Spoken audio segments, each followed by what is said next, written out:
Ява прыходзіць за сном. Аддзелены ад той пары цэлым 15годдзям малалецтва і маладосці, процьмай малых і вялікіх падзей, Алесь ляжаў цяпер у лагернай нестаптанай траве, задумана глядзеў высачэзную просень на ляную плынь недасяжных пяшчотных аблокаў. Пакуль не сталося дзіва. З усіх тых рэпрадуктараў, праз якія, б'ючы па душах пераможаных, цэлымі днямі грымяць то бравурныя маршы, то трыумфальныя зводкі, раптам пачулася да хрыпаты магутная нямецкая: «Польскі военно-палонны Александр Руневич, нумар 133, павінен зараз жа з'явіцца да лагернай камендатуры». Сядзеў і думаў стрывожаны. Пасля ішоў не надта вядома спяшаючыся, а рэпрадуктары ўсё грымелі, паўтараючы тое самае тройчы. Урачыста, як быццам ён тут, у гэтых многіх тысячах бог вядама, які герой, і грозна, як быццам яго там, у першым ад брамы блоку, найменш пакараюць смерцю. А там яго проста яшчэ раз, каторы ўжо раз, аблаялі праклятай польскай свінёй, гультаём, сімулянтам і гэтак далей, тады даручылі яшчэ аднаму незнаёмаму вахману. Шара-зялёным порткам, вобраным у них лямяжыя жоўтыя крагі трафейныя, пілотцы з цэшкай і акулярам на востренькім носе. Ну, шычмысік у фатара. Сам сабе усміхнуўся Алесь, супакоены не вельмі ўжо і прыкрым паваротам справы. Як так, як тая ціўка на вясельным караваі. Не глядзі такім дурням, буркнуў на палоннага вахман, неяк вельмі ж па-штацку, нібы бяскрыўна ці нават разгублена гледзячы з-пад ілба.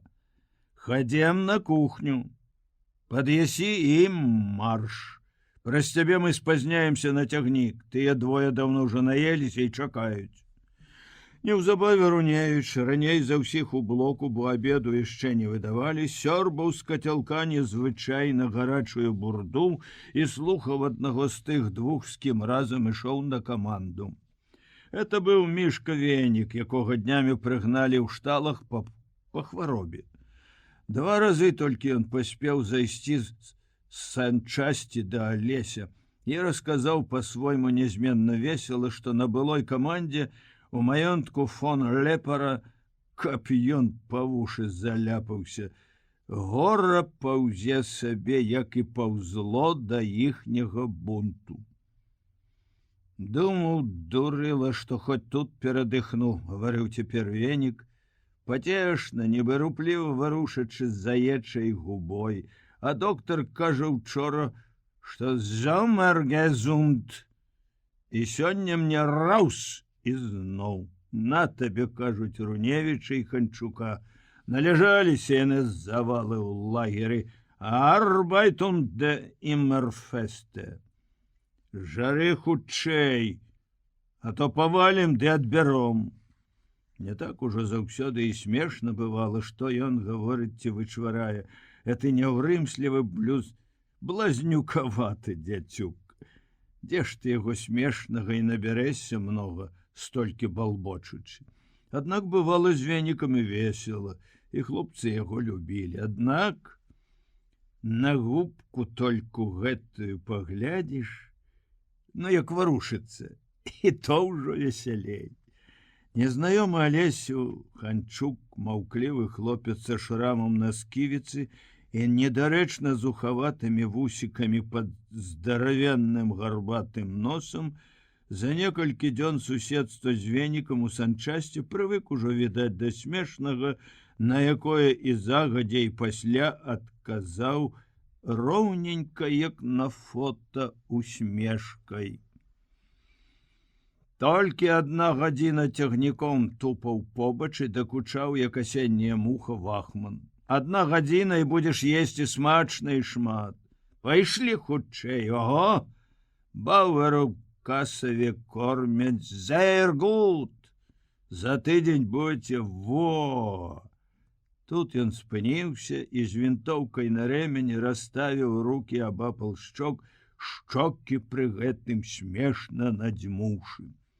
Зануда ты, сказаў яму венік. Надзьмешся, а потым яшчэ чаго добрага. Ён натапырыўся, зрабіў грозныя вочы, тады надзьмуўся і сам узняў шматзначны палец і нібы лопнуўшы здорава цмокнуў языком. Ханчук паслухмяна чмыхануў вусікі сваёй роўненькай фотаўсмешкай, Алесь засмяяўся таксама, новая штучка ў веніка доўга, відаць, муштраваўся. Марш! Крыкнуў вахман. Годзе тут жэрці, годзе плясці па-свойму невядома што, яшчэ і смяюцца. Я немец, zum Donnerwetter, і я вам марш! Алесі супу свайго гарачага не даяў, і кацялок ледь паспеў спаласнуць. Пад бабскі лямант вахмана яны дайшлі амаль да самай брамы, там ужо толькі ён змоўк. Пакуль палонных выпісвалі ў прахадной, яму самому трэба было і маўчаць, і цягнуцца на смірна. Ды вось яны і за варотамі. Размораная спёкай так добра ўжо знаёмая вуліца, прамая як канал і доўгая да самага вакзала. Ну, пайшла наша свінка, простенька баразёнкай не вытрываў венік. А злосны гад які! Няхай Бог па нам барануе. Толькі 1 гадзінка цягніком, толькі 1 гадзіна жахлівага крыку ў вагончыках кароткага вузкакалейнага составу. Крычалі, спявалі і рагаталі эсэсаўцы. Кукушка везла іх не больш мусіць за ўзвод, і гвалт, які яны ўзнялі амаль ад самага вакзала, быў толькі маленькай часткай трыумфу, якім у тыя дні была ахоплена Германія газет і рэпрадуктараў, механічна бяздушных вахманаў і гарлапанаў з узнятымі для Хайль Гітлера рукамі. З такім вось дзікім аскаленым рогатам, як гэтым. Палонныя, праўда, загнаны ў асобнае купе. Эсэсаўцам ім не відно. У мутнай злавеснай паводцы і ляманту перад вачыма Алесевай памяці ляцяць, мільгаюць, варочаюцца, як у пене хваль, нядаўна на пероне бачаныя твары. Па-чалавечы разнастайны і разам з тым па-салдацку стандартныя. Руневіч сядзіць каля апушчанага акна і з прыроджанай прагнасцю пазнавання глядзіць, як кружацца паволі каруселяць за цягніком напоеныя сонцам палеткі, бягуць насустрач акну тэлеграфныя слупы, аздобленыя строга аднолькавымі гронкамі белых і сіне-зялёных кубкаў ізалятараў.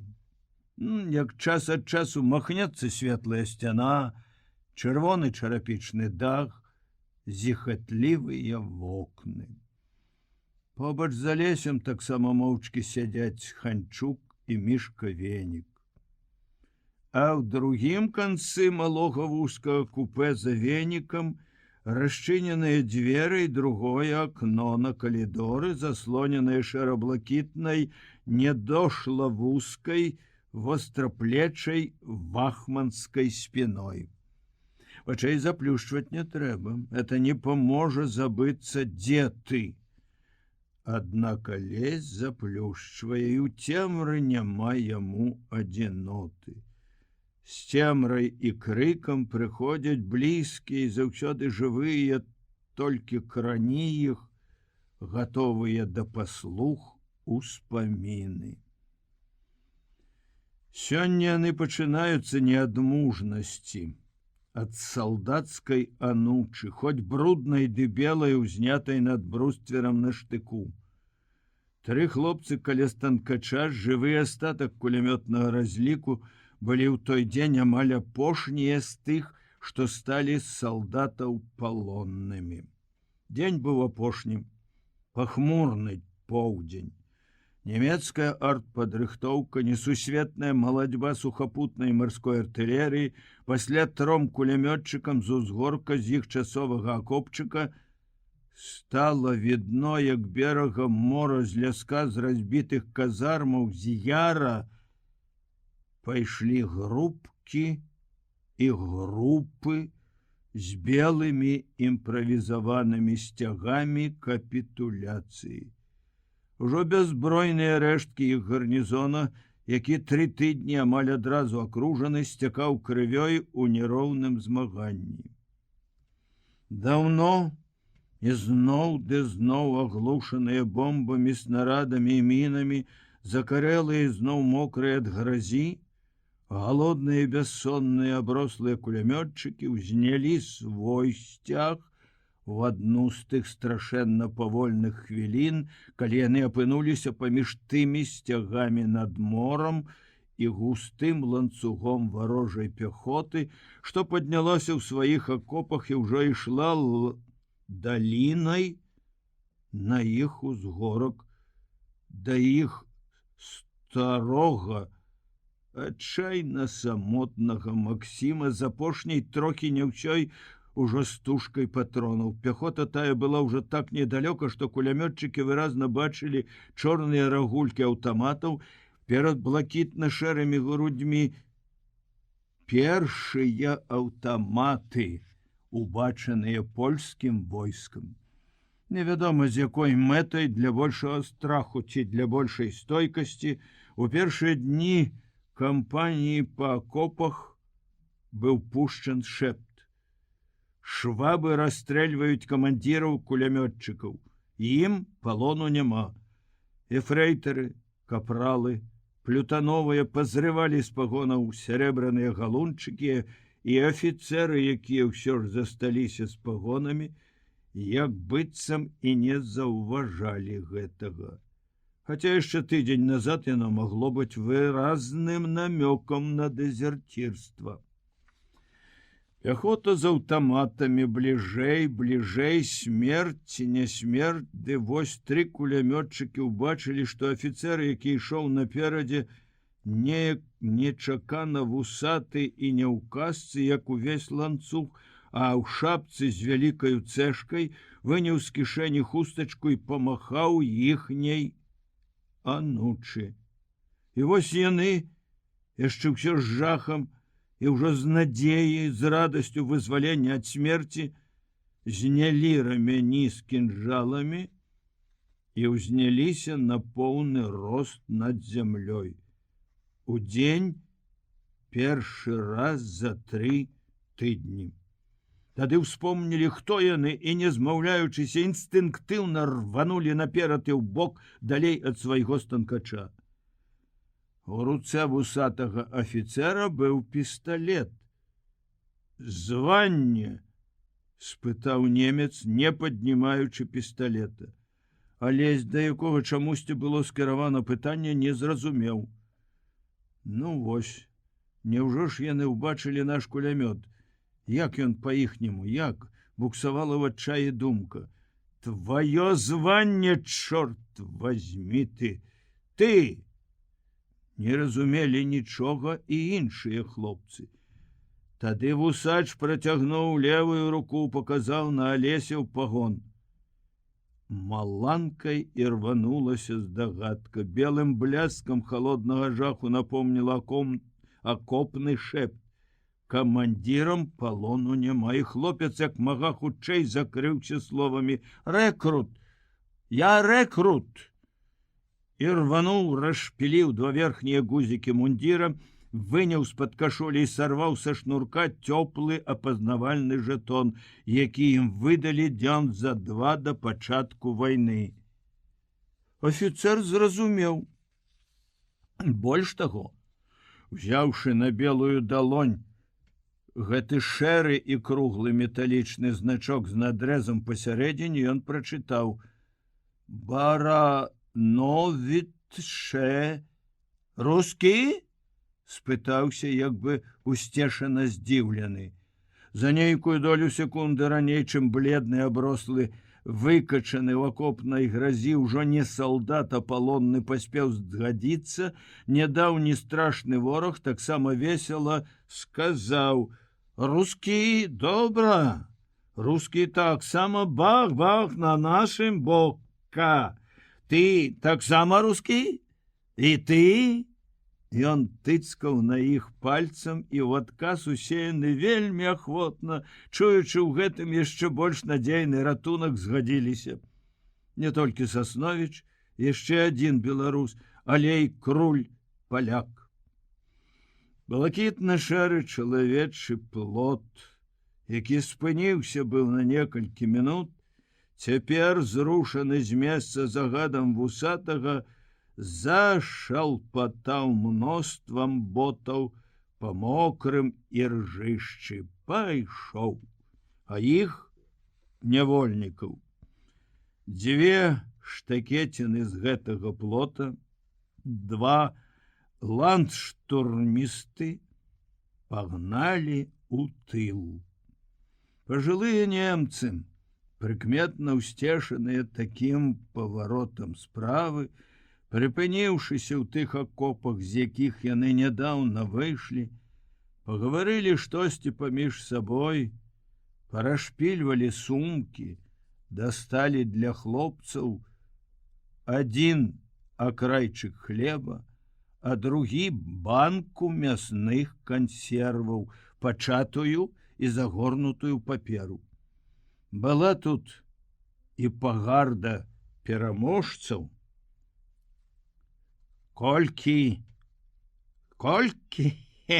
дзён паляк не жор. Было магчыма штосьці ад таго, што рускі алф-піф-паф, аднак прасвечвала, здаецца, і простая чалавечнасць бывалых людзей.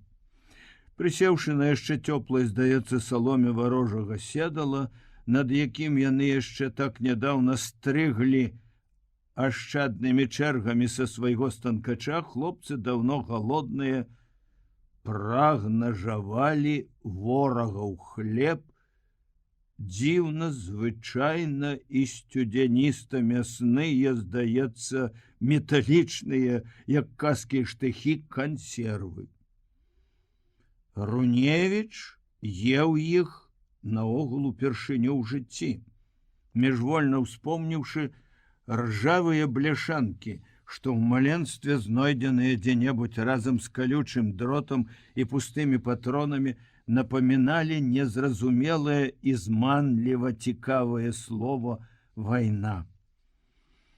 Потым былых кулямётчыкаў разам з мноствам былых стралкоў, артылерыстаў, маракоў гналі па мокрым бруку на захад. Дождж, якому ўсё было абыякава, то спорна сыпаў, то абыцерушыўся, а блакітна-шэрыя канваіры то проста механічна, то з тым самым варожым металам у голасе крычалі «Лёс і шнеллер!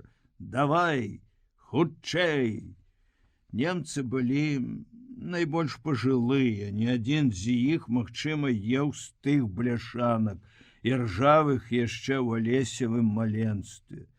І не было цяпер у страі на вачах у начальства нават ценю бывалае чалавечнасці. Наадварот, было нават самадзейнае зверства. Калі нейкі палонны, яшчэ не абстуканы да належнай дысцыпліны, адбегся са строю, каб на хаду схапіць за мокрае гічанне бручку, адзін з канваіраў не толькі зверам зароў на яго, але і ударыў прыкладам. І тупа, ўсё ж баючыся ці не хочучы прабіць да жывога, штурхаў хлопца штыхом, заганяючы ў строй. А ўжо сапраўдны крык палонныя пачулі ўвечары у польскім пагранічным горадзе. Не махманскі дарожны адзіночны крык. Ён быў памножаны на сотні маладых, поўных заядлай веры галасоў. Гэта былі эсэсаўцы і гітлер-югент. Спачатку яны крычалі, заганяючы палякаў на мокры брук турэмнага двара. Было ўжо цёмна, і гэты брук Руневіч неўзабаве адчуў сваім дашчэнту знясіленым целам. Падкупленыя момантам адноснай цішыні і нерухомасці, палонныя пачалі апускацца долу. Лёг і Алесь, ледзь нешчасліва падлажыўшы пад шчаку далонь. Ды тут на слупах і ў вокнах пустой турмы раптам успыхнула святло, і зноў пачуўся крык: «Устать, ферфлухты, польніше швайне! Пастроіцца!» Які там мог быць строй? Натоўп нядаўніх салдатаў толькі яшчэ гусцей збіўся в чатырохкутніку двара, адціснуўся трохі ад ворагаў, а край натоўпу сяк-так выраўняўся без ранжыру проста няроўнай сценкай знясіленых і няшчасных людзей. Пачулася каманда з лаянкай па-польску на нямецкі лад: «Што шакрэв, курва матч!» Лейтенант СС, маладзенькі, падкрэслена спраўны, памалу пайшоў перад строем. Час ад часу спыняўся і, прыплюшчыўшы вочы пад казырком, гаварыў, то важна зніжаючы голас, то паднімаючы яго да крыку: «Што? Взялі Берлін? Дзе ваша Англія? Дзе ваша Францыя? Дзе ваш рыцьміглы, курва матч? А, крэтыны! Всё ваше там! Цяпер мы з вами! О, майн год, што за морда!» Ён утаропіўся ў нізкага аброслага мужчынку. Алесь, які стаяў у першым радзе, збоку і зверху скасавурыўся на сябра, што быў ад яго праз 3 чалавекі. Пазнаў. Это быў касіньер, якога ён днём прыкмеціў у калоне. Адзін з тых рабочых добраахвотнікаў, якім не хапіла зброі, якія па даўняй паўстанцкай традыцыі выйшлі на кулямёты, на артылерыю, на бамбавозы з косамі, асаджанымі з тарчма. На чалавеку над цывільным клёшыкам вісеў мундзір знойдзены, відаць, на полі бою, разам з вінтоўкай, што замяніла касу. Твар быў багата аброслы, здаецца, сівеючай шчэццю, а галава абкручана бінтам, брудным і з чорнай крывавай праталінай. «Хто табе шапку даў, разбойнік? Многа выпіў нявіннай нямецкай крыві? Добрая шапка, выдатная, пакажы!» Яны рагаталі. Чародка яго падначаленых у светла-карычневых і ў чорных, як і ён, мундзірах. Яны здаволена галёкалі, а ён працягнуў руку і тузануў крывавы бінт салдата жменяю, як тузаюць за валасы. Палонны стрымана крыкнуў ад болю, закрыўся рукамі і адступіўся ў сценку сваіх. Натоўп калыхнуўся і загудзеў: «О, вы, проша пана, яшчэ не здаволены!» Чорны немец павярнуўся да падначаленых: «А ну, пакажыце палякам, дзе іх начлег!» Узброеныя рынуліся на бяззбройных, ударамі рук, ботаў, прыкладаў і крыкам пачалі заганяць іх у калідоры, а там у камеры. Ганялі іх навалам і сюды-туды, ці то ад маладое бесталковіцы, ці ад руплівасці шчырых і прагных росту служакаў, знарок па плану і в ахвотку шаломячы першых ворагаў Трэцяга райха і фюрэра. Пазней, калі аціхла ўсё і патухла святло ў камеры, сяк-так прысеўшы ў збоі цел каля сцяны, Руневіч думаў: няўжо гэта зусім сур'ёзна ўсё? І разгром, і няволя, і перамога, і сіла. Сіла ў таго самага ледзь не прыдурка, больш смешнага, чым грознага ў сваёй палітычнай, хутчэй шарлатанскай мітусні, што пачалася так нядаўна, была такой далёкай ад цябе. Далёкай, хоць не абыякавай. І ты ж не так сабе, толькі дзеля цікавасці чытаў калісьці і слухаў па радыёвесткі з іспанскіх франтоў. Не так сабе, бездумна спаў у казармах, раз на 2-3 ночы раздзеты цэлыя 3 месяцы да пачатку вайны. Аднак у пэўнай меры разам з усімі бездумна. Неяк у жніўні, капаючы акопы, салдаты забаўляліся малюнкамі, набытымі па дарозе ў бойкіх падлеткаў, прадаўцоў газет. Малюнак састаўны. 4 аднолькавыя звычайныя свінні. А складзеш іх 5-я Гітлер. І самы смех з таго, што з 4 падхвосцяў выходзяць ягоныя вусікі. А ноччу, калі Руневіч, стоячы на варце, многа па-чалавечы думаў пад вечнымі і ў кнігах апісанымі і ўсё ж бясконца таямнічымі зоркамі, метраў за 20 ад яго паста свяціла вокнамі, спявала скрыпкамі афіцэрскае казино. У светлых проймах мільгалі і застывалі на момант, страсна выгіналіся пары, захлёбвалася задушэўнасцю модная танга «Ноктюрн». А над усім гэтым, за нейкія 5 кіламетраў ад ворага, за некалькі дзён да пачатку страшэннай катастрофы, лунала таксама моднае, хоць і не новае: «Давайте смяяться, бо невядома, ці свет патрывае яшчэ 3 тыдні». І ён праліпеў яшчэ трохі іх рэстаранна-казарменны свет. А потым пад несціханы строкат, гул і гром 3 тыдні ляцеў у такую вось чорную, дико крыклівую прорву няволі і ганьбы. Быў вядомы гераізм ва ўсёй сваёй зямной складанасці, яшчэ не ачышчаны намаганнямі зацікаўленых да бляску патрэбнай легенды.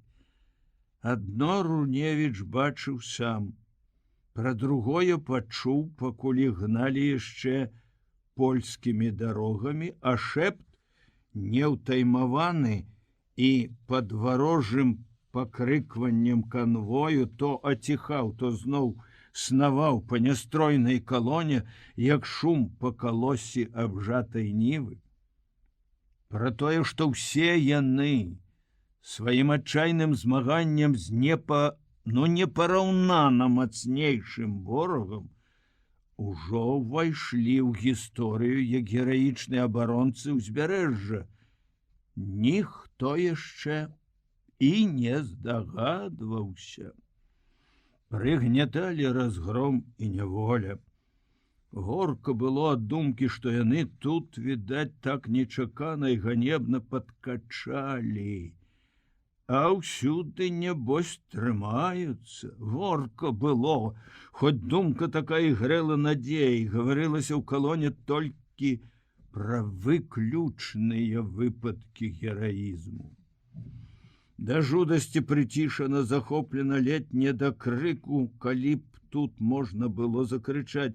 Гаварылі пра камандзіра сухапутнай абароны ўзбярэжжа палкоўніка Домбека, які адстрэльваўся з ручного кулямёта да апошняга патрона, пасля страляў па немцах, што падбягалі веерам з пісталета, тады закрычаў той жменцы, што заставалася пры ім: «Не здамся!» і застрэліўся. Другім героем і шэпту, і прыглушаных выгукаў быў радавы Порвал. Добрадушна маўклівы, крыху неглемяжы здаравіла, селезкі шахтёр, салдат, адважна некрыклівай надзейнай смеласцю. Калі першая рота, якая там рота, адны недабіткі, заўважыла, што правы фланг абароны ад мора капітуляваў, стралкі таксама ўсталі ў акопе, кінулі вінтоўкі, памахаўшы белым, пайшлі насустрач лініі нямецкіх аўтаматчыкаў. Не выйшаў з акопа толькі адзін. Паручнік Слядзінскі, Пінгвін. Ён быў не проста звышмеры звяглівы. Калі яго перад самай вайной перавялі туды камандзірам роты, ён яшчэ і страшыў: «Вось пачнецца, дык можна будзе вас, хамаў, нарэшце страляць, як сабак». Яму, аднак, не пусцілі сваю гарачую спіну, хоць і шапталіся некаторыя хлопцы. Не да таго было, ды ён неўзабаве прыціх. А вось цяпер, застаўшыся адзін і ні пры чым, ён загалёкаў штосьці, стрэліў за бруствера з пісталета і трапіў Порвалу ў левую руку пад локцем. Шахтёр павярнуўся, сыкнуў толькі: «Ох ты, пэруня!» Па мядзведжы ў развалку падышоў да Пінгвіна і, не зважаючы на яго пісталет, капануў ваяку ў бледны тварык пудовым мокрым чаравікам. Сам ён, курва, нябось не застрэліўся. Жыць, кажаш, трэба. А мне? Сам ён ідзе вунь там, наперадзе, ўжо, здаецца, ў нядрэнным гуморы. Я меў шчасце іх бачыць. Ну, хлопцы, ён жа афіцэр, ён абавязаны. Пакалышы ты ведаеш каго, сламна за тыя самыя. Што ж, Домбек, по-твойму, не афіцэр? Я быў каля палкоўніка, і я ціха, Шваб падыходзіць. Так хвалявалася, так гаманіла мазольная маса, і мы ж адбегліся ад свайго кулямёта. Думаў цяпер у вагоне Алесь. Што ж гэта ўсё-такі? Ганьба ці не? Як мне глядзець на гэта, беларусу ў форме польскага салдата? Польскім салдатам ён сябе не адчуваў, як і ўсе яны беларусы. І гэта было натуральна для тых, каго звышчалавекі накшталт Пінгвіна, вышэйшыя і ніжэйшыя па рангу, і нават некаторыя з радавых не лічылі сваімі, нават і раўнапраўнымі людзьмі. Фашысцкі дух пілсудчыны, шляхецка-каталіцкая пагарда да хамаў і схізматыкаў, што ў дадатак яшчэ заражаныя камунізмам. А ўсё ж беларусы, народ цягавіты і смелы, не згіналіся і на вайне. Пакуль стаялася, стаялі добра, лепш за другіх палякаў. Это ўсё праўда, думаў Руневіч, але ж ведаў я ў тыя дні другое, што біліся мы, беларусы, не толькі за тую часовую санацыйную Польшчу, якая нас прыгнятала, а і за Польшчу вечную, за народ, за яго культуру, за яго жыццё, на якое абрынуўся смяротны вораг не проста дзяржаў, але ж народаў. Гітлерызм. Ведаў, думаў пра гэта і я. Я не хаваўся за спіны другіх, хадзіў в атакі, ляжаў пад агнём, здаваўся з апошнімі. Не быў героем, але ж і бабай не быў. Першы нумар у штурмавым кулямётным узводзе. Хоць вельмі ж не хацелася быць механізмам, прадугледжаным нечым артыкулам. Хоць была і яшчэ адна акалічнасць, што блытала справу.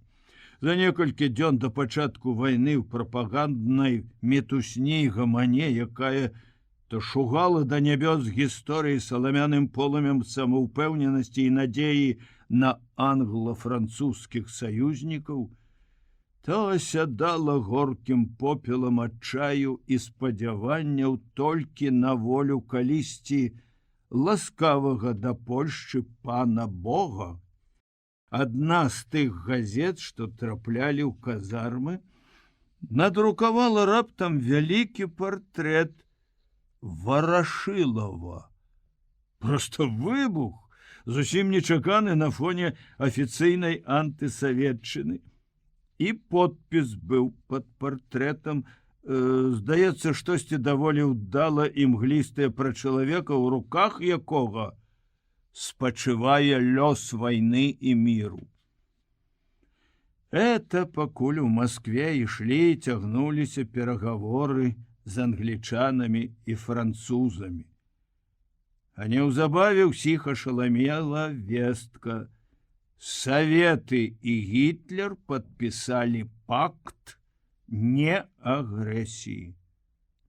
Як зразумець было гэта далёка ад роднага свету, у верлівай каламуці чужой варожай прапаганды. Як непроста, нелёгка было разабрацца ва ўсім, захаваць сваё найдаражэйшае, сваё адзінае, што дае табе права лічыць сябе чалавекам. На самай грані смерці і жыцця з вуснаў нямецкага афіцера пачуў ён дзіўнае рускі аух-піф-паф.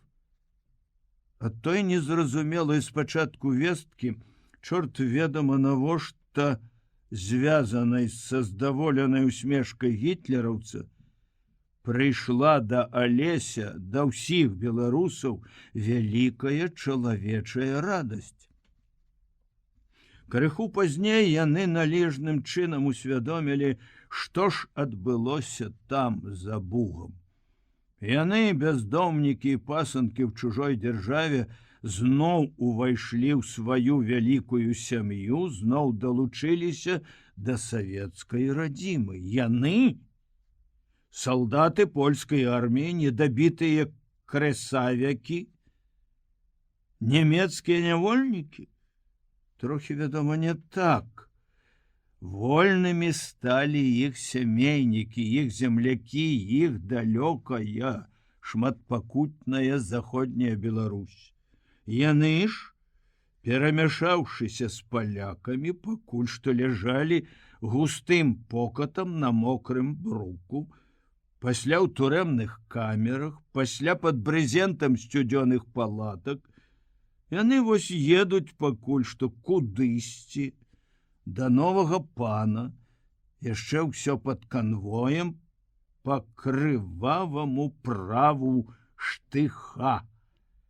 Іх свабода і сёння пакуль што далёка, далёка на ўсходзе.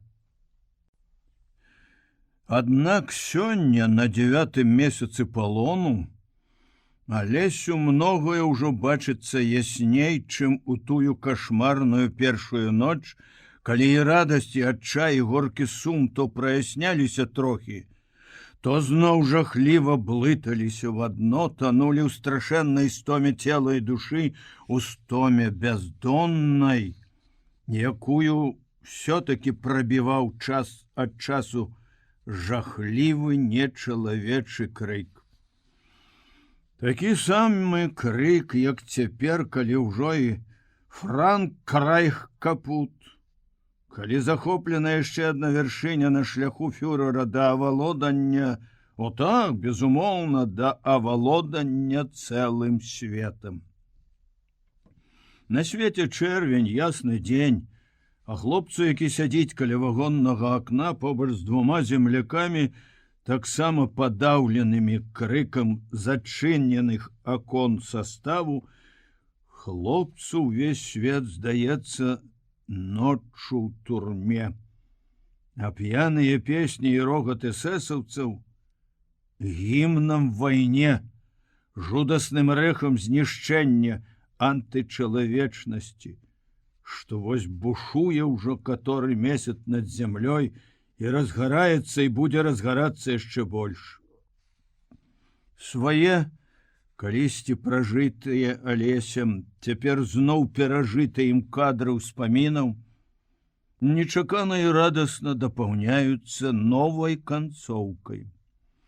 Яму ўяўляецца, ён бачыць і чуе вельмі выразна, як гэта іх фашысцкая прага паняволіць увесь свет бушуе мутнымі хвалямі, раскочваецца крыкам, рогатам і б'е ў вялікую сцяну. Вялікую магутную сцяну, за якой яго Алесева далёкая, як хто-ля піша, мірная, шчаслівая радзіма. Ды не, яна, фашысцкая нянавісць, не б'е ў каменны мур савецкай недасяжнасці. Як яны, гітлераўцы, асцярожна маўчаць, як маскіруюць сваю варожасць, сваю нянавісць. Яна толькі тут, на гэтым беразе Буга, што стаў гістарычным, бушуе раскалыхана, п'яна крычыць і рагоча. Дык ліха ж вас бяры, крычыце! Мой свет, моя вера, надзея, любоў са мною. Я вярнуся за сцяну, якую вам не прабіць сваім бушаваннем. Лямантуйце, мы ўжо тут трохі прывыклі да гэтага страху. Мы ўжо выдатна спіной і жыватом навучыліся разумець, дзе мы, хто мы і для чаго вы нас морыце тут.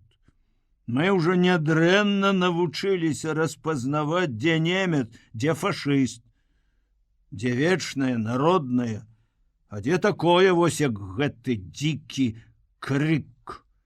Толькі 1 гадзіна цягніком.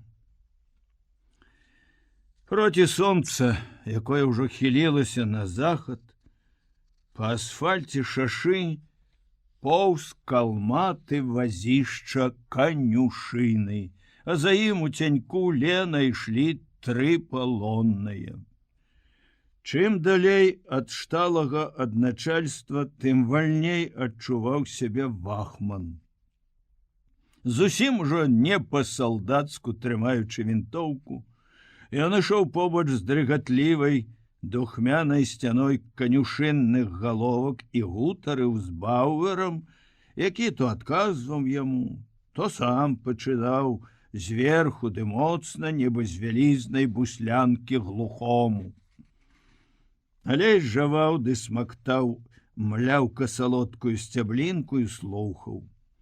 Немцы гутарылі на мясцовым платдойчы. Цяжка было зразумець. Ён вучыў калісьці ў школе і цяпер на слых стараецца засвойваць літаратурны, агульна-германскі Гохдойч. Ды ўсё ж і да плата сяк так прывыкаеш. І ў гутарцы гэтых 2 памеранцаў можна таксама дабрацца да сэнсу. І гэтыя дзяўблі адно у тон вагоннаму дзікаму крыку, пра нямецкія танкі, падводныя лодкі, брутарегістартоны, лінію Мажино, мессершмітты над Лондонам, слово «капут», «Франкрайх капут», «Энглянд капут» паўтаралася мноства разоў. І так і сяк успамінаўся Чэрчыль, Чэмберлен, Петэн, яшчэ больш ва ўсіх варыяцыях прасцяцкай павагі і вернападданніцкага захаплення Гітлер. А пасля ўжо, калі Вахман і Бауэр набілі аскому высокай палітыкай, пайшла звычайная сялянская гутарка пра добрае лета, пра касавіцу, пра недахват мужчынскіх рук.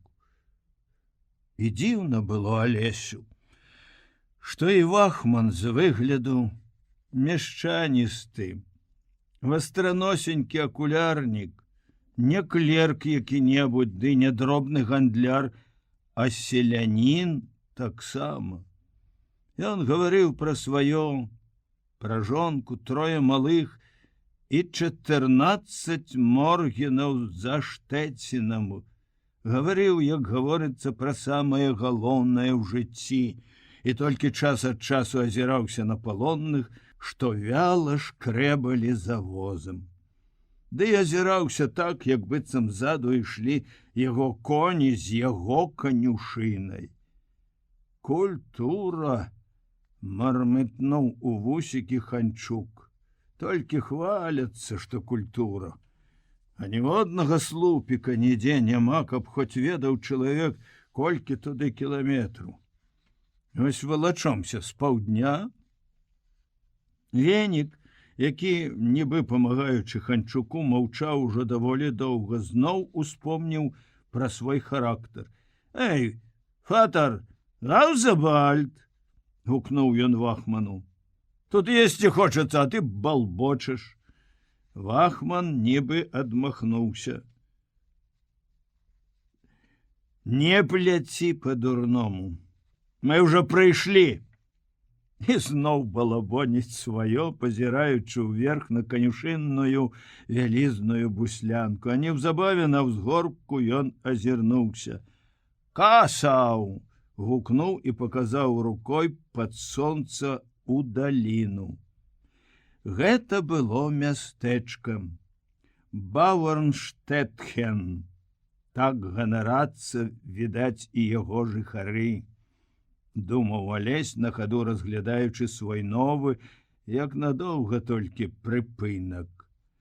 Ён працаваў у адным такім мястэчку больш за месяц, і Касаў толькі тым адрозніваецца ад вёсак, што мае рынак з крамамі, аптэкай, малачарняй, паліцэйскі ўчастак і рэшткі каменна-цаглянага муру, які ў далёкім мінулым рабіў з паселішча маленькую крэпасць.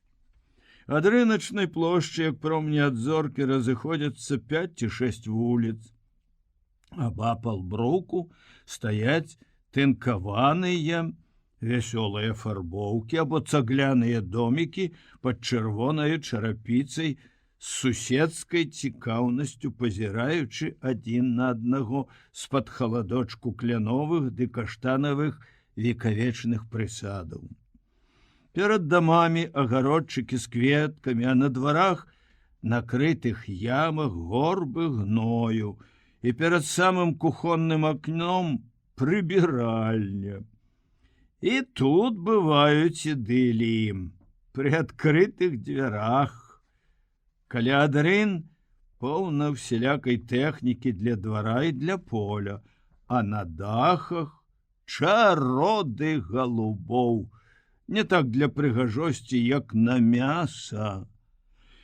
В мястэчку вялікая двухпавярховая школа, у якой цяпер шпіталь для раненых з французскага фронту. 2 піўныя бліжэй да рыначнай плошчы, адна кірха ў цэнтры, другая меншая, трохі наводшыбе, на цяністым, добраўпарадкавым, шчодра засеяным кветкамі могільніку.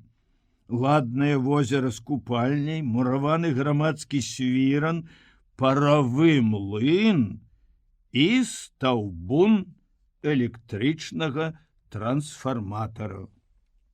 Зусім наводшыбе, у самым канцы доўгай вуліцы стаяла старая, панурая, нібы знарок для палонных драўляная штуба, хата з ржавымі кратамі на вокнах, абгароджаная высокай сеткай калючага дроту. Каманда была яшчэ на рабоце у гаспадароў. У штубе толькі нары ды нары. Двухпавярховыя, засланыя шэрымі шурпатымі, як вывернутыя трыбухі коўдрамі з крапівы. У галавах шынялі сумкі, чамаданы. На адной пасцелі красаваўся акардэон. Даволі часты і пажаданы спадарожнік артбайт-камандаў. Вахман не даў палонным нават прысесці. «Пакіньце манаткі, пойдзем да Бауэраў», загадаў ён з парога, як найбольш пераканаўчы аргумент дадаў: «Там вас накормяць». Лаючы орднунг парадак, згодна з якім трэба было зноў валачыся на тую самую рыначную плошчу, яны пайшлі за ім з ужо зусім пустымі, гатовымі да работы рукамі. На плошчы, каля дома з шыльдачкай «Бюргермайстар» хлопцаў чакалі новыя карміцелі. Дзве фрау і Бауэр, каржакаваты сіваваты дзед у саламяным капелюшы і шлейках на белай, вабранай у порткі кашулі. Як толькі палонныя з Вахманам падышлі да гэтай тройкі, дзед нечаканым і, мусіць, хітрым рыўком адарваўся ад баб, цапнуў Алеся за локаць і ці то сам сабе, ці то камусьці другому, каго ён хацеў, нават з закончанай крыўдай у голасе пераканаць у сваёй праваце, шапялява крычаў: «Гэты! Гэты!»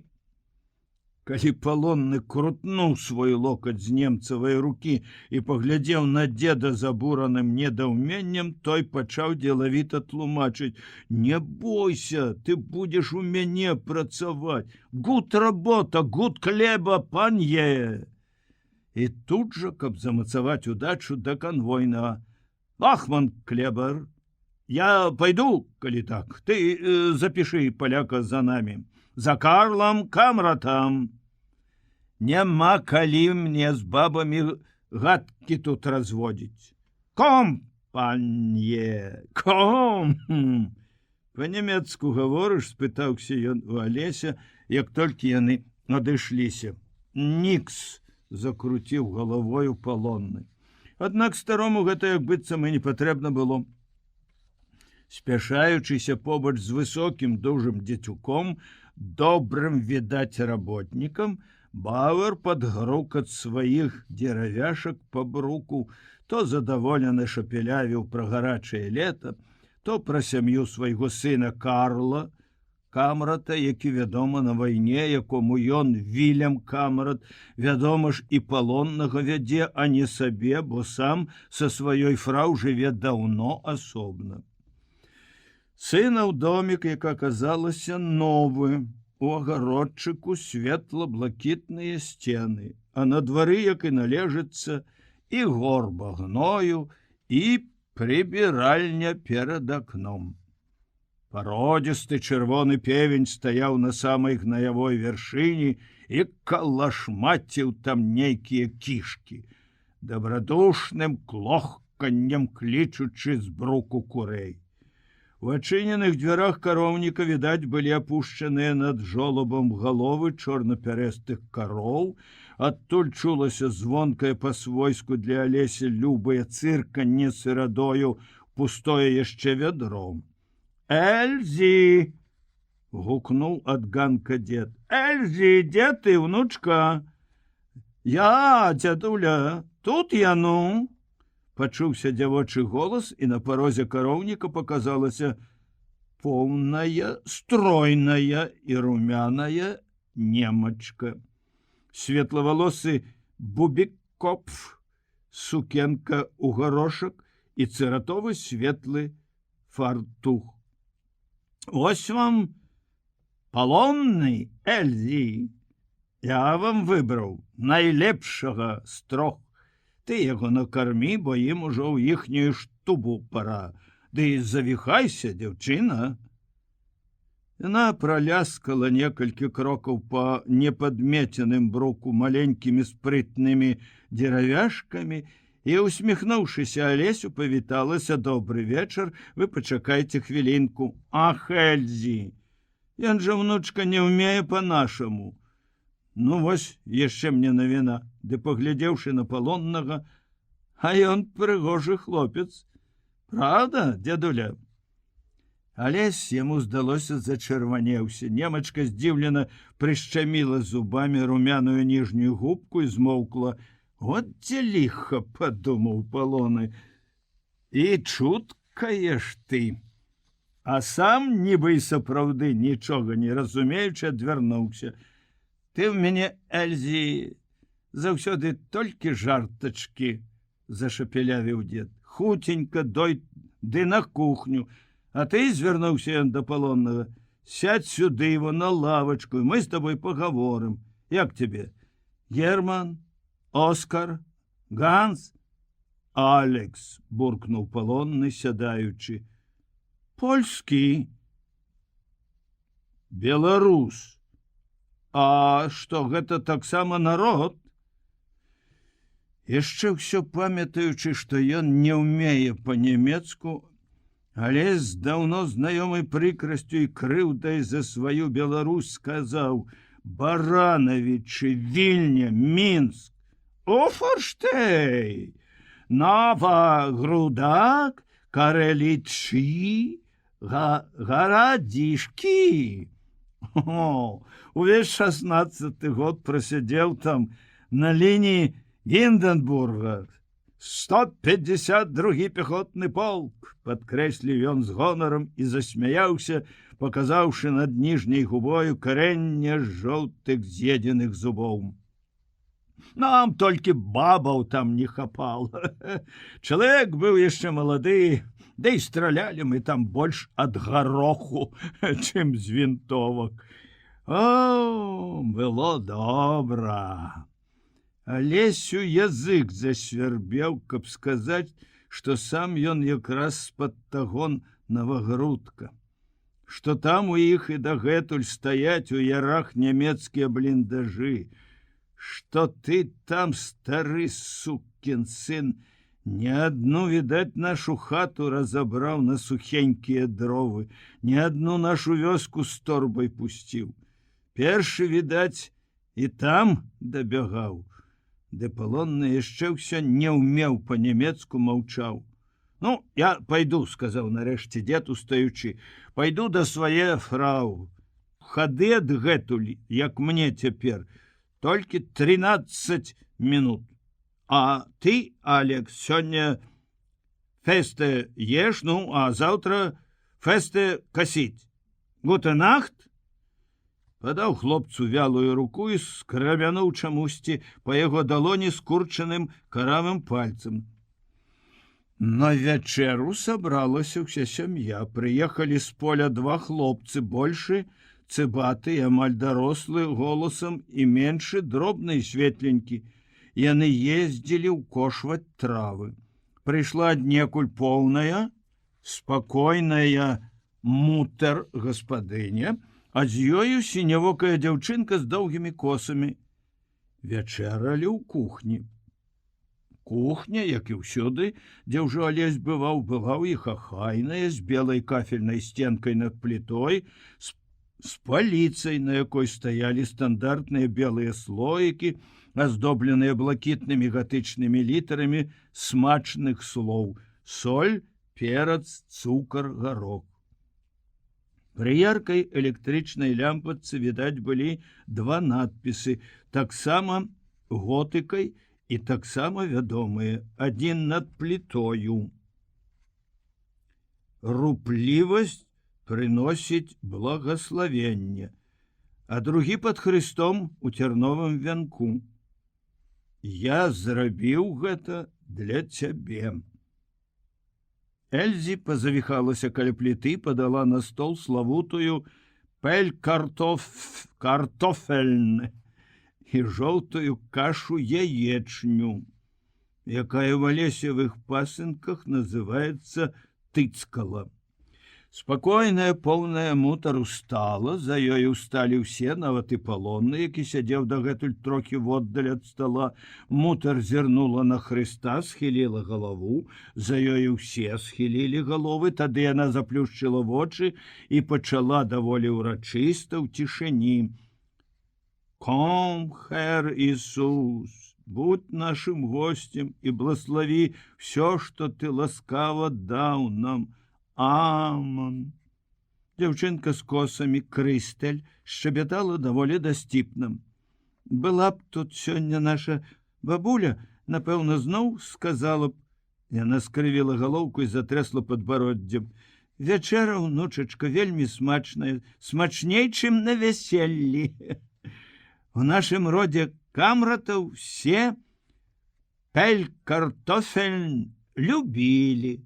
Правда, Эма, спытаўшыся ў маці, нібыта ў невесткі малая не вытрывала і пырхнула смехам.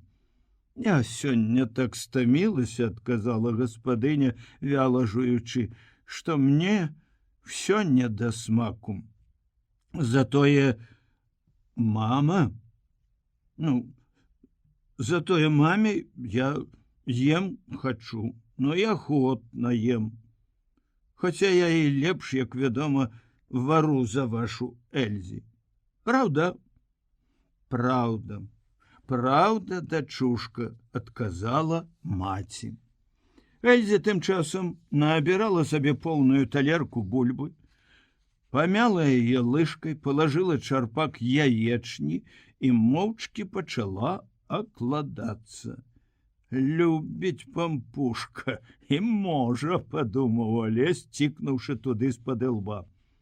Палажы яму, Эльзі, яшчэ. Па-свойму стомлена вяла азвалася гаспадыня. Сам бяры. Ах, майн год, ты ж нічога не разумееш. Эсен, ам, показала яна на яду і заплямкала ротам. Я не голодны, з усмешкай буркнуў Алесь і толькі сказаўшы, схамянуўся, што гэта выйшла ў яго па-нямецку. Эльзі зірнула на паляка здзіўлена, пачырванела і, пагразіўшы яму пальцам той рукі, у якой была лыжка, пакруціла галавой. О, жулік! Што ты гаворыш, дачка? Як жа так можна? По-свойму, не павышаючы тону, здзівілася маці. Нічога, можна. І усміхнулася Алесю такім чынам, нібыта паміж імі штосьці ўжо ёсць. Зрабілася нават у кухні віднее. Алесь забыўся, што ён не галодны. Дрыжачымі рукамі набіраў сабе яшчэ талерку бульбы, узяў чарпак і хоць вочы гараць, але ж душа радуецца, раз і яшчэ раз зачарпаў сабе таго самага стыцкала. І немцы, здаецца, глядзелі на гэта нічога прыхільна. Разгаманіліся. Все наперабой пыталіся, адкуль ён, колькі яму гадоў, дзе навучыўся па-нямецку, ці ёсць у іх у Расіі картофель, ці верыце, Алекс, што Энгленд будзе таксама хутка капут, як і Франкрайх, ці праўда, што ў іхнім шталагу негры заелі 2 вахманаў на смерць, а трэцяму адгрызлі вуха, што... Са спакойнай грунтоўнасцю мутар расказала яму пра сваю сям'ю. Эльзі і Крыстэль дочкі, адной 18, другой 13. Большы хлопец Курт, іх сын, і яму ўжо 16 гадоў, гаспадар. Меншы хлопчык Оскар, наняты пастушок ажно са Штэціна. Фатэр іхні на вайне з самага пачатку. У Польшчы быў, цяпер у Францыі. Стары чалавек, які прыводзіў Алекса, гэта іхні дзядуля. Фатэраў фатэр. Ён жыве ў нашым старым доме, і мы яму з яго бабуляй, маёй свякроўю, даём на ўтрыманне. Ён добры, хоць і бурчыць, як усе старыя людзі. Прыходзіць цяпер памагаць, вучыць Курта, камандуе. Заўтра ён прыйдзе, паедзе разам у поле. Ай, хлопча, недобра гэта. Вайна. Цябе, нябось, таксама мутар недзе чакае і плача. Алесь памаўчаў і прызнаўся. За 10 месяцаў толькі нядаўна пісьмо атрымаў, першае і пакуль што адно. Яна ўперлася ў яго дабрадушна тупым позіркам неяк млява-блакітных вялікіх вачэй, а потым спыталася зусім сур'ёзна. Ну, а чаму ж вы не аддавалі наш калідор, наш Данцыг? Чаму вы не паддаліся адразу без бою? Вас бы ўжо даўно, можа, пусцілі б да хаты. Фюрер гуд. Фюрер не хоча вайны. А ўсе на нас. І Польшча, і Францыя ўжо за сваё атрымалі. А чаго ад нас хочуць праклятыя Томі? У кухні зноў пацямнела, і лыжка пацяжэла, і пелькартофельн з тыцкалам здаліся прэсна вялымі і нуднымі, як гаспадыніны вочы і голас. Ды вось пачулася брамка, зашкрэбалі металам па каменні крокі, і гаспадыня нечакана ажыла. Ах, Вахман Клебер комт. Ну, Алекс, гутэ нахт. Заўтра ўранні ты зноў пад'ясі. Гутэ нахт. Сонца ўжо было не відаць.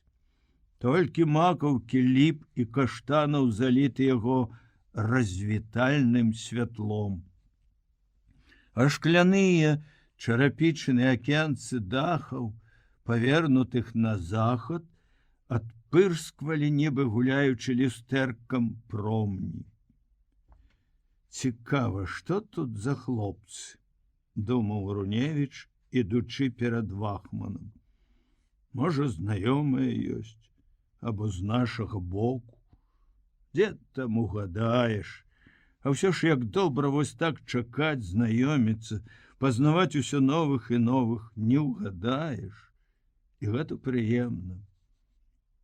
І ён, вядома, не ўгадаў. Нават не мог і падумаць, што яго тут сустрэне. Яшчэ здалёк падыходзячы, ён убачыў, што за дратамі каля іхняй штубы стаяла ўжо, мусіць, вся каманда. Нават і Венік з Ханчуком былі ўжо тут. Каля адчыненай драцяной брамкі курыў, успёршыся на качаргу, другі Вахман, чорны, плячысты карантыш.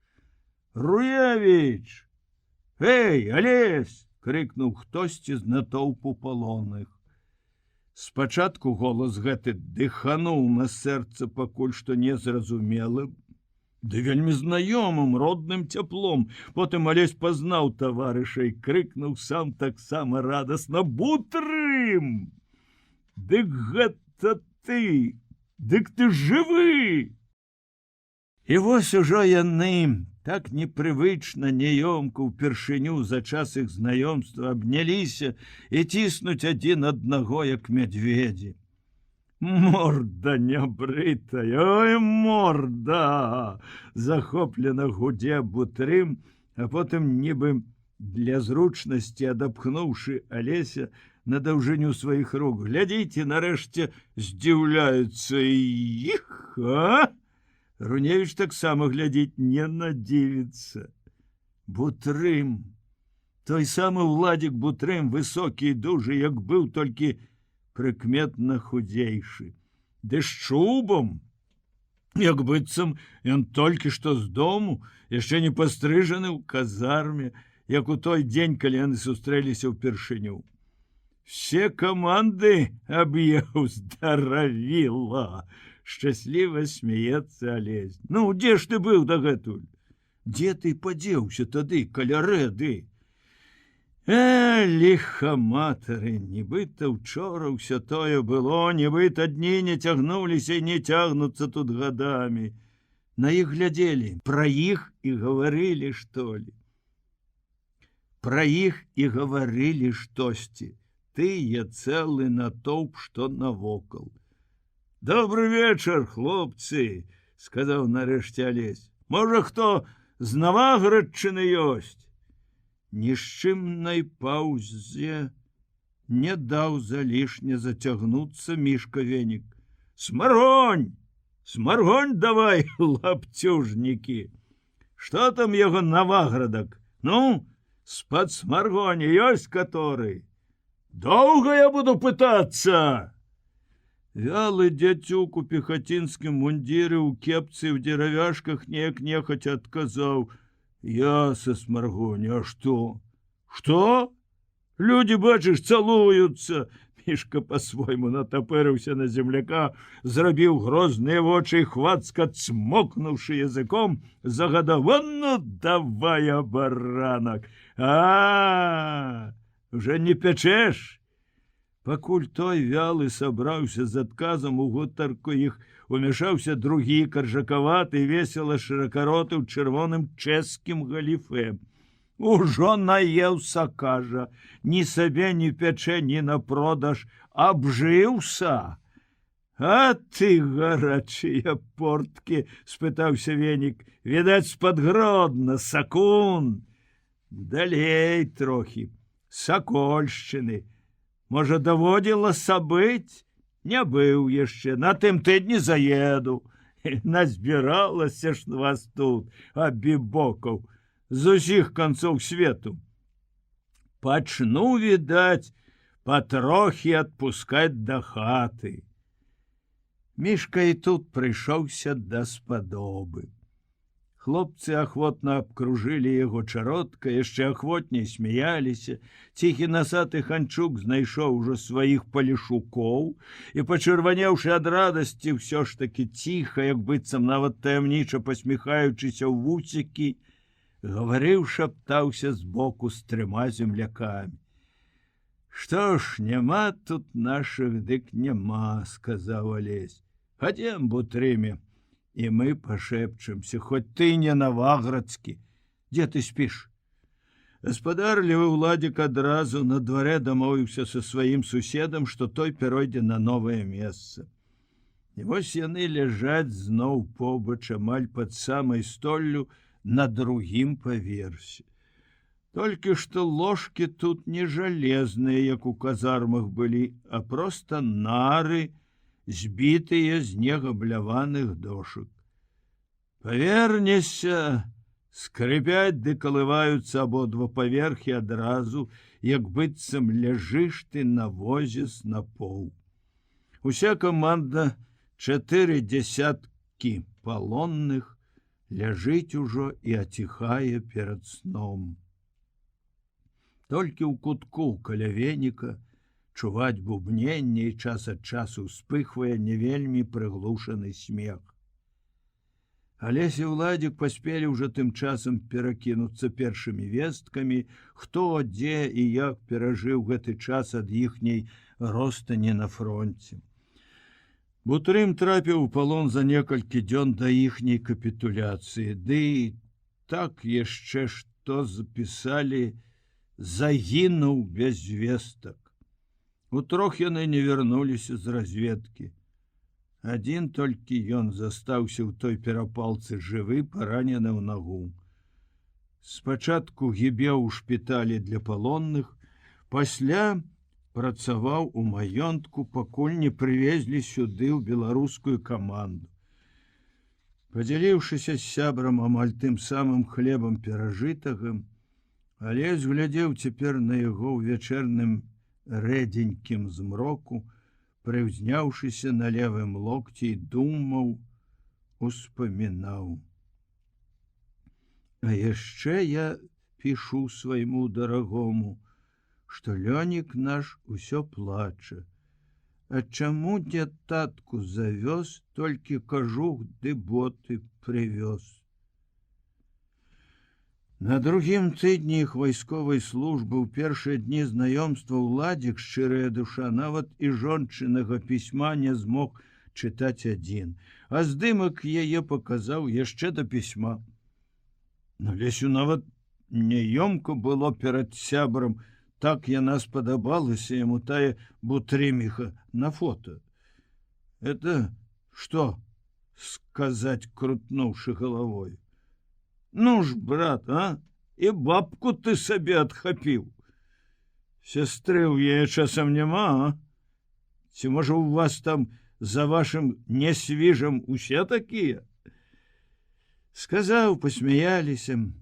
А чужая чарнявая ў белым береце, па модзе надетым моцна на левае вуха, прыснілася яму так нечакана, так хвалююча, што нібы і не было на свеце ніякага бутрыма, а былі толькі чорныя вочы яе, гарачыя губы і поўныя дужыя загарэлыя рукі. Алесь прачнуўся з іх цяплом на шыі, і ўсю раніцу так прахадзіў нават пасля сцюдзёнай вады. І не змог бы ўжо мусіць разам з Уладзікам яшчэ глядзець на тое фота, як не хацелася. К чорту! Яны цяпер адчуў салодкі водгалас тае няёмкасці, падумаўшы, што здымак у бутрыма, відаць, не згубіўся. Хлопец твой ужо добра падрос, спытаўся, каб узяць сябе ў руки. Пытанне пра пісьмы з дому было адным з самых першых пытанняў, якімі яны абмяняліся ў пачатку размовы. Уладзік на гэта быў шчаслівейшым. Ён атрымаў іх ужо аж 4. Араць паедзе, браце, пакуль мы выкарыскаемся з гэтага нямецкага дзярма. Таксама прыцішана забубніў бутрым. Ён помаўчаў. Яны гэта бабы могуць. Ручку яго абрысавала мне ў другім пісьме. А мой, праўда, не яна, а сам. 3,5 гады было якраз у гэтым месяцы 6-го. Гарбузянятак табе, сынок, палажыў у канверт, каб, кажа, тата мой мяне... Ай, сама зараза прыдумала. Зноў помаўчаў. Каб таму, браце, руки адсохлі, хто гэты свет зрабіў такім дурным. Жыццё. І праўда, што як сарочка дзіцячая, кароткае і запэцканае. Ну, што я, скажем, перакасіў каму-небудзь? Пераараў? За што мы, скажы мне, з табою бадзяемся? Чаму ён, Лявон мой, павінен расці без мяне, а я тут ныць без яго? І людскія, і не людзіна, ліха яны мне, немцы. За якія грахі я павінен ім тут адрабляць? За тое, можа, што петаваў на бацькавым загоне з самага малку?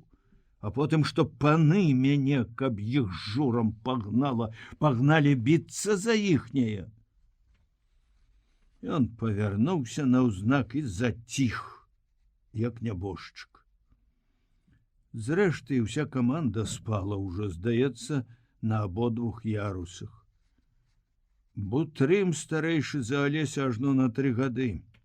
Ужо гаспадар самастойны, адзін у бацькі сын.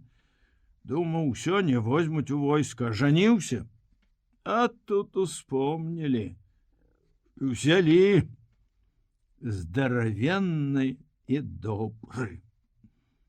Гаворыць, нехта сказаў бы груба, все называючы поўным дакладным імем, але ў ягонай гаворцы гэтая грубасць зусім не ўражвае, як не ўражвае на нікога там, дзе гной і кветкі, хлеб жывуць па-суседску адно з аднаго. Алесь ляжаў ніцма, падлажыўшы далоні пад грудзі, і глядзеў цераз краты ў акно. За драцяной агароджай іхняй штубы, відаць, была пясчаная палявая дарога, густа і неяк родна, па-нашаму, для ўсіх абсаджаная бярозамі. У пройме паміж веццем дзвюх бяроз ціха свяціў вялікі месяц у поўні, а пад месяцам, як парафіяне перад высокім алтаром, пагойдвалася, кланялася жытняе калоссе, мусіць, таксама шэпчучы: «Ты спіш?» Алесь замест адказу павярнуўся да ўладзіка, як толькі мага цішэй, а ўсё ж не ціха скрыпнуўшы нарамі. «Гляджу я, браце, бубніў бутрым, на клыпы свае.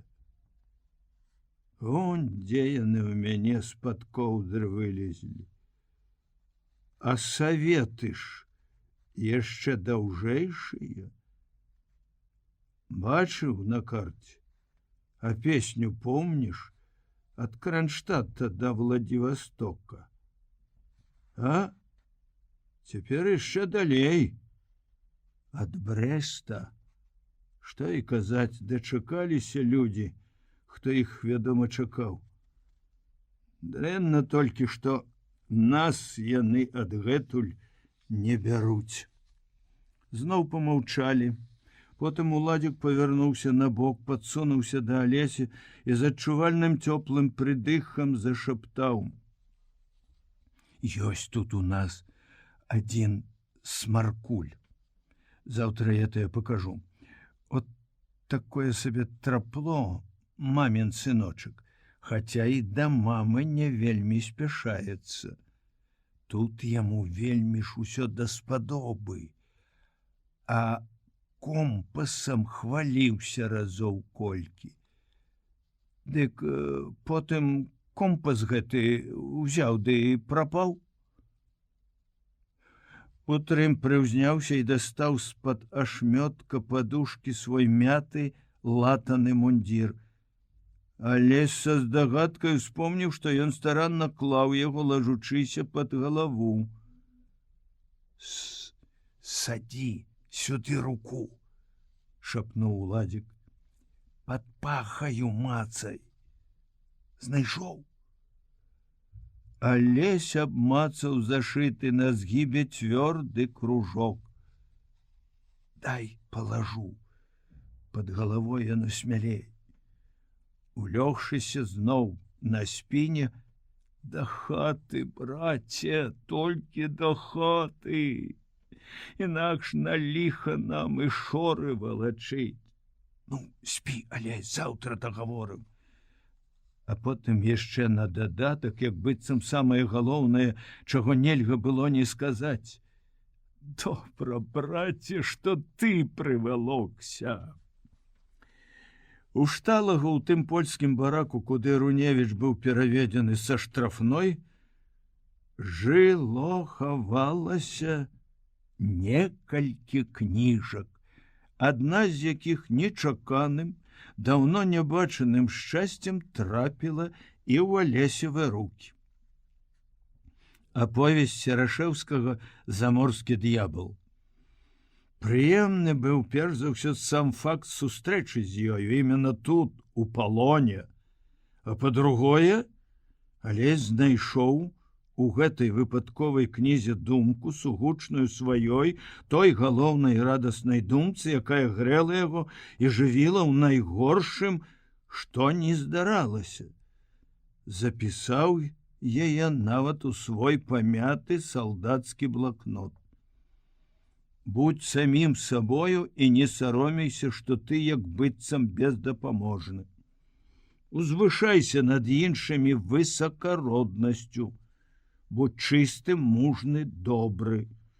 Няхай імя тваіх суайчыннікаў заўсёды спалучаецца ва ўяўленні чужынцаў з самымі узнёслымі вобразамі. Аднак галоўнае, як толькі зможаш, вяртайся да сваіх. Там твоя ніва, праз свой народ да чалавецтва. Вяртайся да сваіх.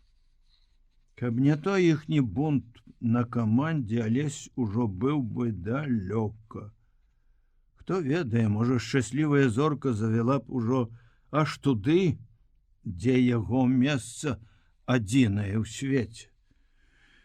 Ён спачатку восень да зімой гаварыў сябрамі пра ўцёкі ў голас, а з вясною гэтыя іх агульныя так сабе гутаркі перайшлі на больш канкрэтны шэпт, загнездзіліся ў паасобных сяброўскіх групках па 2, найбольш па 3 чалавекі. Былі і ў Алеся 2 хлопцы там у маёнтку. Нядрэнныя хлопцы, але слабакі. Яны як быццам толькі чакалі, што ён іх даставіць да хаты. І гэта іх спадзяванне не памагала справе, не радавала, а ў хвіліны сумнення ўпалохала. Самому Алесю хацелася мужнай дружбы, моцнай сяброўскай рукі і душы, каля якое, стаміўшыся, добра пагрэцца. Яны ўжо збіралі на дарогу хлеб, саскрэбвалі са штундаравых штуляў мармелад ці маргарин, хавалі гэтыя штулі галодным нутром, ведучы ім аж надта дакладны улік. В адзін з тых радасна насцярожаных і нясцерпна галодных красавіцкіх дзён на Руневіча цэлым сонцам упала першае пісьмо з дому. 7 месяцаў ён, нібы просячы піць хоць бы кроплю вады на засмяглае сэрца, настойліва запаўняў стандартныя бланкі, што выдаваліся ім вахманамі па 3 на месяц. Кароткія пісьмы на васкаваным бланку. Другая, чыстая палавіна якого прызначалася для адказу. А спачатку толькі гатовыя, з гатовым надрукаваным тэкстам паштоўкі. Я здаровы, закрэсліваў словы, лёгка паранены, а далей ужо ішло упартае, як пазыўное СОС, знаходжуся ў нямецкім палоне, і мне тут добра. Ліха б вас чэрці акуратныя пабрала. Все так здорово прадбачана, нават і бланк наглянцаваны нечым ліпкім, як стэарын, каб цэнзару лёгка было сціраць крамол. Маці і брат, 2 найбліжэйшыя ў яго жыцці істоты, 2 прычыны яго пякучай тугі і няўцешнага болю няведання стаялі перад вачыма такімі, якімі Алесь іх бачыў апошні раз. Больш дакладна, якімі яны паўставалі ў яго ўяўленні з апошніх толевых пісьмаў, атрыманых перад самай вайной. Мама у вечнай сваёй трывозе, Толя у першых радасцях свайго кахання, якое, як ён у тыя дні даведаўся, было ўзаемнае. Не толькі гэта, вядома, было ў яго толевых пісьмах, была і трывога за Алеся, за сябе самога, за тое, што пачнецца такі, відаць, вайна. Цяпер у палон ён пісаў, што вайна падхапіла яго і загнала была ў не горшае, чым Алесева ў Гдыні пекла, у акружаную Варшаву. Як жыла тады маці, балюча нават і думаць. А потым палавіна яе слёз Толя вярнуўся з замаразкамі з палону, адзін з тых шчаслівых, каго абмянялі. Цяпер маці як быццам здаровая і плача толькі па адным, па меншым. А больше тым часам, як напэўна гаварыла яна не раз, не вытрымаў, не прычакаў Алеся, ажаніўся. Ды хіба ж пра ўсё гэта так было сказано ў пісьме. 20 да 30 перачытванне яго за 2 месяцы, чым далей, тым все спакайнейшыя ды раўнейшыя кругі, цішэйшы водгалас першага ўражання. Тоўстенькі мітуслівы ефрэйтар глянц папір.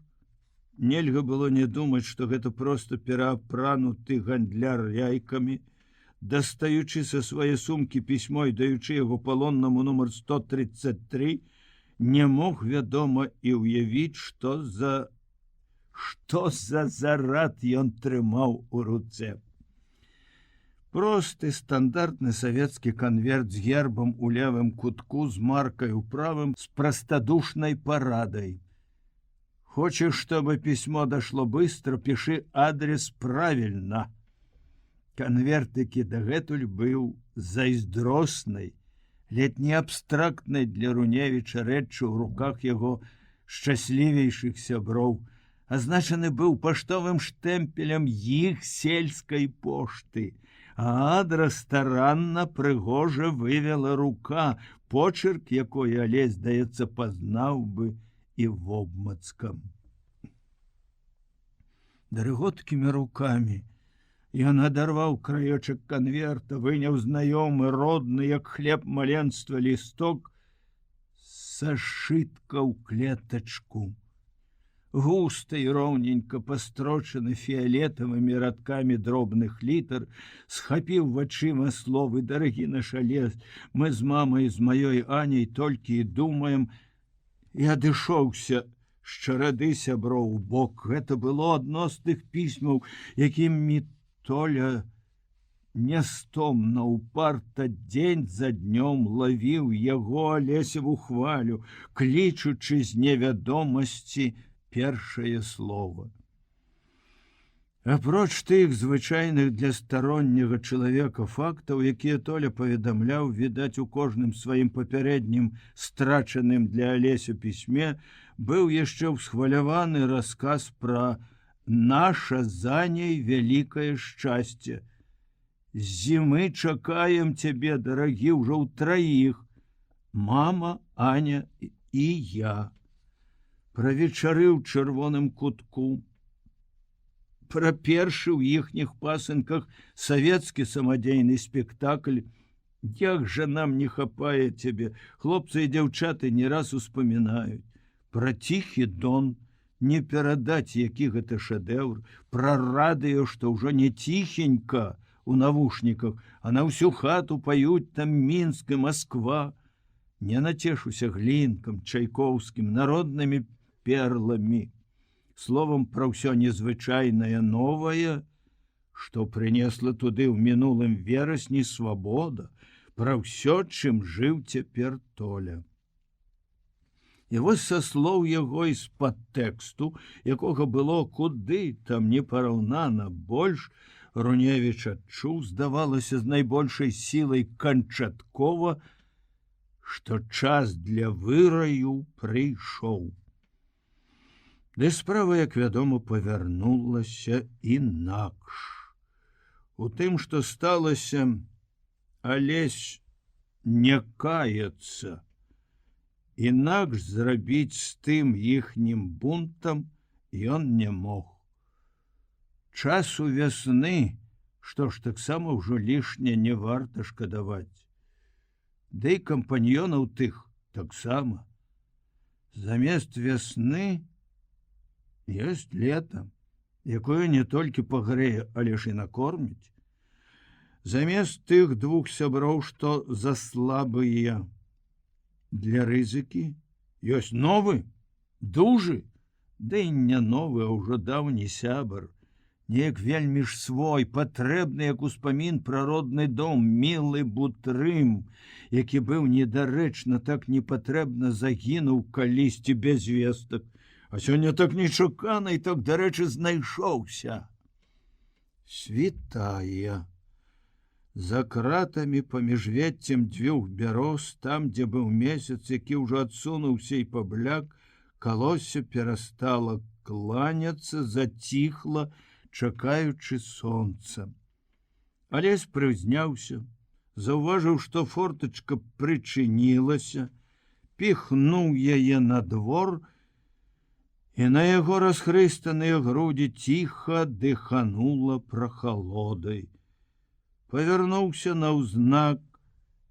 Трэба заснуць і мне, шапнуў ён у душы без слоў, палажыўшы на грудях далоні. Пад імі спакваля адчулася цяпло і маладое упартае тахканне сэрца. Масток яшчэ ўсё ные ад прыклада. І так жа хочацца, каб хтосьці пагладзіў цябе па чупрыне, па лобе гарачым. Тая, што жыве яшчэ толькі ў марах, пакуль невядомая, толькі жаданая, каб прыйшла яна з роднага свету, наблізіла вочы да тваіх вачэй, заглянула ў душу, прыпала да губ тваіх цеплынёй.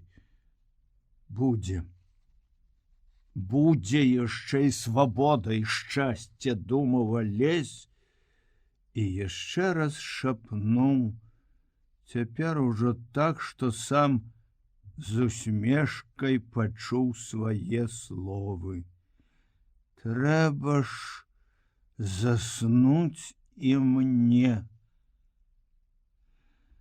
Аднак доўга яшчэ не мог.